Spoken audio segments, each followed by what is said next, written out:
Sandman, whose native name is Soundman, is a supporting character in JoJo's Bizarre Adventure Part 7 Steel Ball Run, created by Hirohiko Araki. He is a Native American runner who enters the Steel Ball Run race primarily to win prize money and reclaim his ancestral land from colonizers. Sandman is defined by his incredible speed, discipline and connection to nature, which contrasts with many other competitors driven by grit or ambition. His stand, in a silent way, allows him to materialize sounds into physical effects, turning noises into dangerous forces like explosions or slicing attacks. Despite his relatively brief role, he stands out for his dignity, deep motivation, and the cultural tension he represents within the story's setting.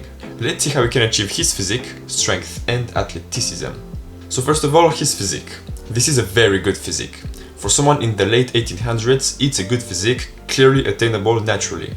I'll say that he has an average muscle mass on the upper body and the lower body. But one thing he isn't average at is his strength. To jump this high and then hang on the edge of the cliff like he did shows great strength and athleticism. We will speak about athleticism in a bit, but strength-wise, oh boy, he's got some. We won't give too much mass to the legs to avoid the mass slowing us down. Instead, it will be an almost all-in for strength. So we will be focusing on more compound movements and less isolation to give this strength and overall mass.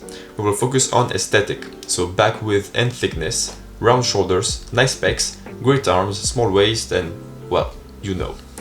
To achieve this physique, you'll need to be lean, not an absurd amount of leanness, but being around 11% body fat will be ideal. Okay, now athleticism. Boy, do I have things to say. So first of all, his explosiveness and speed. He jumps high, he sprints fast and disappears, apparently.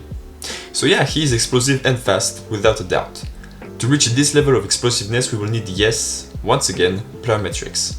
So basically, for those who don't know, plyometrics are exercises that condition your muscles to be fast and explosive. It works by stretching and contracting a muscle really fast, like a spring. With this explosiveness and speed, we need endurance. My guy is as fast as a horse, and for him, it's just another day. No sign whatsoever of fatigue. None. The only time he was struggling was at the end of the first race when he had to maintain his first place position. So his endurance is next level, while being as fast as a horse. I mean, his body is clearly on another level of athleticism. So, for athleticism, we will work the speed, explosiveness and endurance. Being at around 11% body fat will help with this athleticism.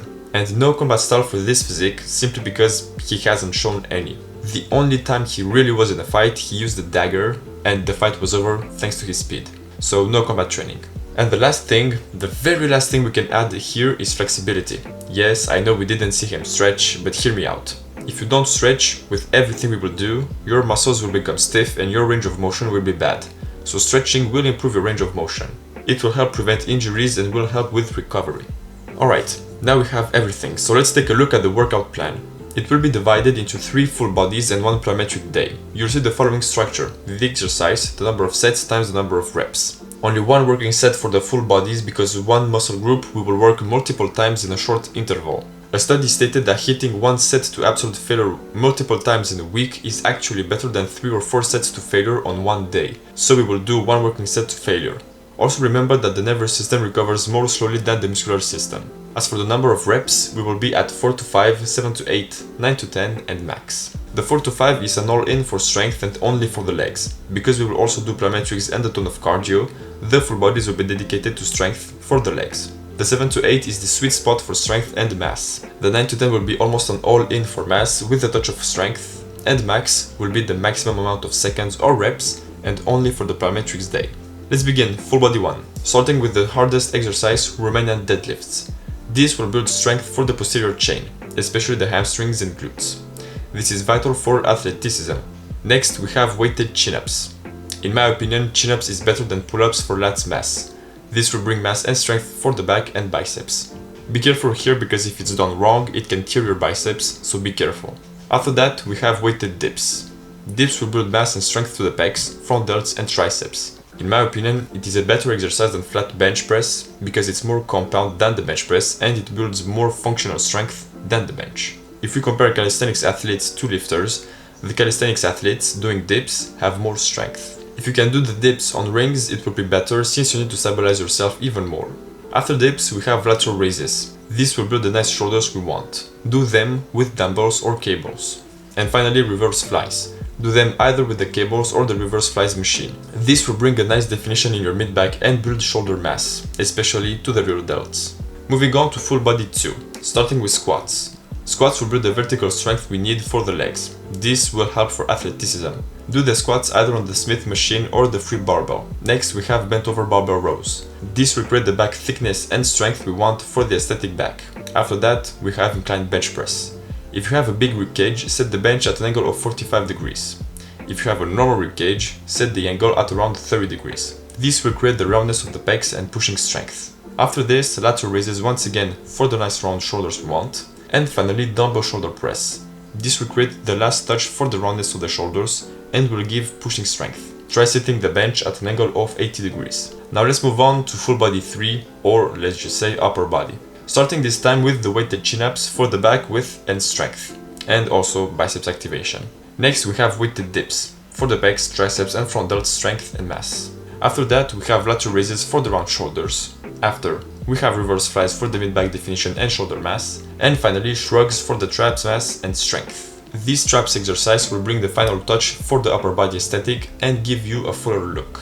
And finally, plyometrics day. So I have my go-to for plyometrics: box, broad, hurdle jumps and lateral bounds. Box jumps will give you vertical explosiveness. Broad jumps will give you horizontal explosiveness and can even help with explosive sprints. Hurdle jumps will give both vertical and horizontal explosiveness. And finally, lateral bounds will help you change direction fast without losing momentum. It is written max for maximum amount of reps, but generally speaking, the average max is 6. But if you feel that you still have explosiveness in you after 6 reps, keep going until you are no longer explosive or you use too much strength.